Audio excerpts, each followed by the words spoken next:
La dialectique Jupiter-Saturne dont j'ai parlé encore aujourd'hui, il faut bien comprendre que le destin des Juifs est fonction de cette dialectique. Soit ils se situent dans un plan saturnien, qui est le plan du savoir, et à ce moment-là, ils ont un savoir, ils ont légué un savoir à l'humanité, ils ont reçu ce savoir, et désormais, finalement, on n'a plus besoin d'eux.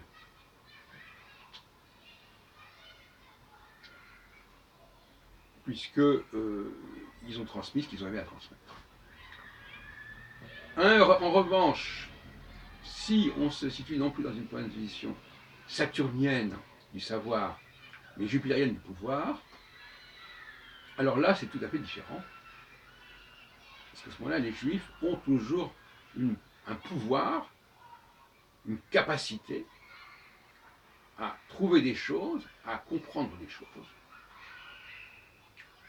Et ce qu'ils ont déjà transmis ne saurait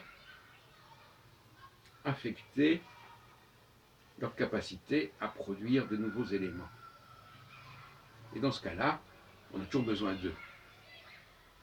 Tout le débat que nous avons entre juifs et chrétiens notamment, à quoi servent les juifs si ce qu'ils ont à donner a déjà été donné? En revanche, s'ils sont programmés et destinés à explorer de plus en plus ce que j'appelle la seconde création, c'est-à-dire le plan divin, la création de notre humanité, de nos sociétés, eh bien ce programme-là n'est pas du tout accompli, il n'a pas fini d'être accompli. Parce que le mot accompli a plusieurs sens. À un moment donné, Jésus dit je ne suis pas venu pour rejeter, mais pour accomplir, un truc comme ça. On écoute encore récemment dans le film Le Roi des Rois de Nicolas Ray. Et ça veut dire quoi, accomplir? Le mot accomplir, il y a deux interprétations.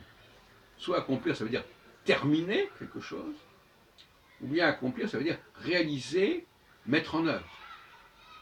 Pas du tout la même chose.